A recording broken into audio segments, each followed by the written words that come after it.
RTE UP free admission सत्र 2026 और 27 में ऑनलाइन रजिस्ट्रेशन कैसे करना है। रजिस्ट्रेशन करने का कंप्लीट प्रोसेस आज की इस वीडियो में हम आपको स्टेप बाय स्टेप बताने वाले हैं।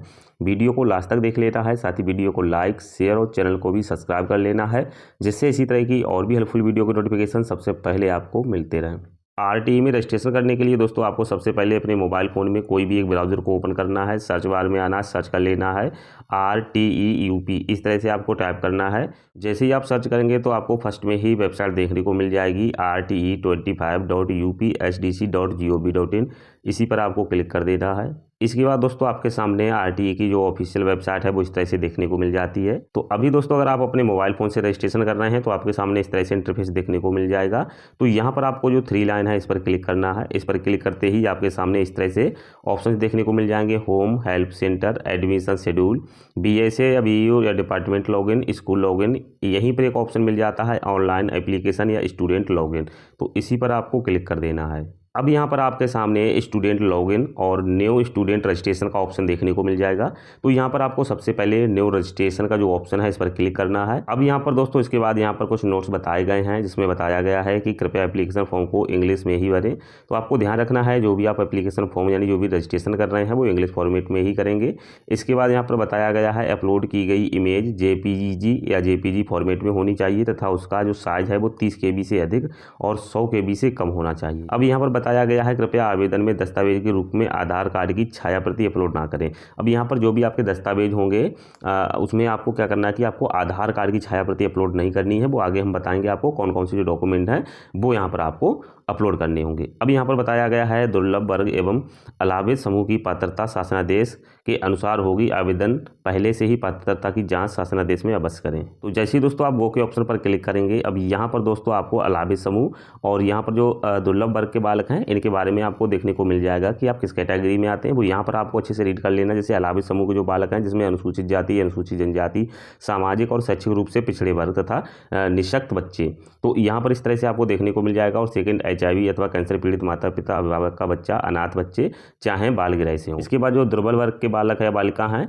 जिसमें माता पिता संरक्षक सक्षम पदाधिकारी द्वारा निर्गत गरीबी रेखा से नीचे के कार्ड धारक जैसे अंत्योदय कार्ड वाले हैं वो इसमें आएंगे दुर्बल वर्ग के बालक में। और यहाँ पर आपको सेकंड ऑप्शन मिल जाता है जिसके माता पिता संरक्षक दिव्यांगता या वृद्धावस्था या विधवा पेंशन प्राप्त कर रहे हो तो वो भी इस कैटेगरी में आ जाएंगे। थर्ड ऑप्शन इसमें दिया है जिसके माता पिता या संरक्षक की जो अधिकतम वार्षिक आय है वो 1 लाख रुपए तक का। तो आपका जो भी आय प्रमाण पत्र आपने बनवाया होगा तो आय प्रमाण पत्र यहाँ पर मैंडेटरी होता है अपलोड करना। तो उसमें आपको यहाँ पर आपको अपनी आय देख लेनी है। अगर 1 लाख से नीचे है तो आपको जो दुर्बल वर्ग के बालक हैं इस ऑप्शन में जो आपको ऑप्शन मिल जाता है तीसरा वाला, इसको सिलेक्ट कर लेना है। इसी तरह से यहाँ पर आपको नीचे आयु सीमा भी मिल जाती है कि नर्सरी में एडमिशन के लिए 3 वर्ष या उससे अधिक जो है 4 वर्ष के बीच होगी, और 4 वर्ष से 5 वर्ष के बीच होगी तो LKG, और 5 वर्ष से 6 वर्ष के बीच होगी तो UKG, और 6 वर्ष या इससे अधिक किंतु 7 वर्ष से कम होगी तो अच्छा 1 में आपका जो एडमिशन है बच्चे का होगा वो आपको सिलेक्ट नहीं करना होता है। वो आप जैसे ही अपने बच्चे की जन्मतिथि ऐड करेंगे रजिस्ट्रेशन फॉर्म में तो ऑटोमेटिक आपका जो भी क्लास है वो ऑटोमेटिक सिलेक्ट हो जाता है। तो इस तरह से आपको इसको रीड कर लेना है। इसके बाद ओके के ऑप्शन पर क्लिक कर देना है। अभी आप देखेंगे दोस्तों तो यहाँ पर आपको स्टूडेंट रजिस्ट्रेशन का जो पेज है वो कुछ इस तरह से देखने को मिल जाएगा। तो ये जो फॉर्म है आपको फिल करना है, जिसमें सबसे पहले आपको अपनी डिस्ट्रिक्ट सिलेक्ट करनी है। इसके बाद दोस्तों आपको अपना एरिया टैब सिलेक्ट कर लेना है। चयन करने के ऑप्शन पर क्लिक करेंगे, 2 ऑप्शन मिलेंगे, रूरल और अर्बन। रूरल वाले ग्रामीण जो क्षेत्र के लोग हैं वो यहाँ पर सिलेक्ट करेंगे और जो शहरी क्षेत्र के लोग हैं वो अर्बन पर क्लिक करेंगे। इसके बाद दोस्तों आपको अपना जो भी टाउन या जो भी ब्लॉक है वो आप सिलेक्ट करेंगे। इसके बाद अपनी ग्राम पंचायत सिलेक्ट करेंगे। यहाँ पर आपको फुल नेम ऑफ स्टूडेंट जो भी स्टूडेंट है उसका फुल नेम यहाँ पे दर्ज कर देना है। इसके बाद यहाँ पर दिया गया है फादर या मदर या गार्जियंस का जो मोबाइल नंबर है वो यहाँ पर आपको दर्ज कर देना है। अब यहाँ से दोस्तों आपको ऑप्शन मिल जाता है डेट ऑफ बर्थ का। तो आप बच्चे की जैसे यहाँ पे डेट ऑफ बर्थ आप फिल करते हैं तो ऑटोमेटिक यहाँ पर जो भी क्लास का ऑप्शन है ये ऑटोमेटिक सिलेक्ट हो जाता है। इसके बाद दोस्तों आपको जेंडर सिलेक्ट कर लेना है। इसके बाद आपको कैटेगरी सिलेक्ट करनी है, अलाभित समूह या दुर्बल वर्ग। तो इस तरह से आप सिलेक्ट करेंगे। जैसे हमने यहाँ पे दुर्बल वर्ग सिलेक्ट किया है। अब स्टूडेंट की जो कैटेगरी है जिसके माता पिता संरक्षक की अधिकतम वार्षिक आय रुपये 1 लाख तक हो तो यहाँ पर हमने इसको सिलेक्ट कर लिया है। इसके बाद जो सर्टिफिकेट नंबर है आय प्रमाण पत्र का वो दर्ज करेंगे। इसके बाद यहाँ पर दिया गया है सक्षम स्तर से निर्गत वार्षिक आय प्रमाण पत्र। अब आपने जो भी आय प्रमाण पत्र है उसका सर्टिफिकेट नंबर दर्ज करना है और यहाँ पे सर्टिफिकेट को अपलोड कर देना है। इसके बाद दोस्तों यहाँ पर पेरेंट की जो डिटेल्स है वो देनी है, जिसमें सबसे पहले आधार होल्डर रिलेशन। तो यहाँ पर जो भी आप आधार दे रहे हैं, जिसका भी आधार दे रहे हैं, वो आप किसका दे रहे हैं, फादर का दे रहे हैं, मदर का दे रहे हैं, गार्जियंस हैं उनका दे रहे हैं। तो इस तरह से आपको यहाँ से सिलेक्ट कर लेना है।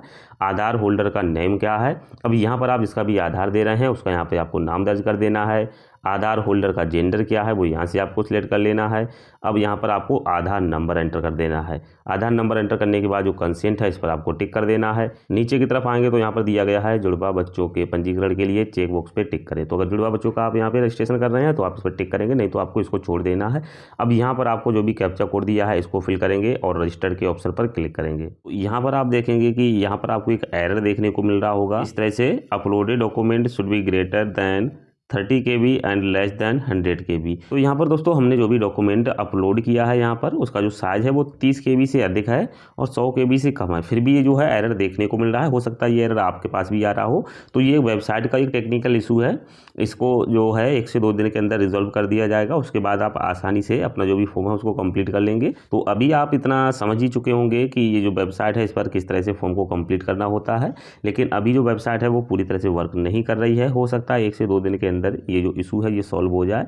तो आपको अपना जो फॉर्म है कंप्लीट कर लेना है, और जिन लोगों के अभी तक डॉक्यूमेंट रेडी नहीं हुए हैं वो लोग डॉक्यूमेंट रेडी करा लेना है। तो इस तरह से दोस्तों आपको अपना आय प्रमाण पत्र, मूल निवास, या आपको वोटर ID कार्ड या ड्राइविंग लाइसेंस में से कोई एक डॉक्यूमेंट, और साथ ही अपनी बैंक पासबुक, और बच्चे का यहाँ पर आपको फोटो और जन्म प्रमाण पत्र, ये जो डॉक्यूमेंट है आपको अपने रेडी करा लेने हैं। अगर अभी तक आपके रेडी नहीं है, अभी यहाँ पर आपको समय बहुत मिलेगा, आपको परेशान होने की बिल्कुल ज़रूरत नहीं है, क्योंकि यहाँ पर अभी अगर आप देखें तो जो भी एडमिशन शेड्यूल है वो यहाँ पर चरण प्रथम, द्वितीय, तृतीय में अगर आप देखेंगे तो आवेदन करने की जो तिथियाँ हैं तो वो फर्स्ट जो प्रथम चरण है उसमें 2 फरवरी 2026 से 16 फरवरी 2026 तक रहेगा।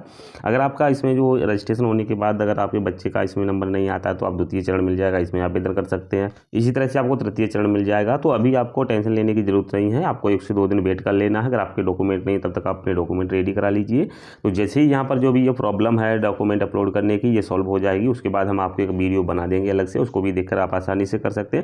बाकी आप यहाँ तक अगर आपने जो भी प्रोसेस है इसको देख लिया है और अच्छे से समझ लिया है तो जो आगे का प्रोसेस है बहुत ही आसान है, बहुत ही आसानी से अपना फॉर्म है घर बैठे अपने मोबाइल फ़ोन से ही फिल कर सकते हैं।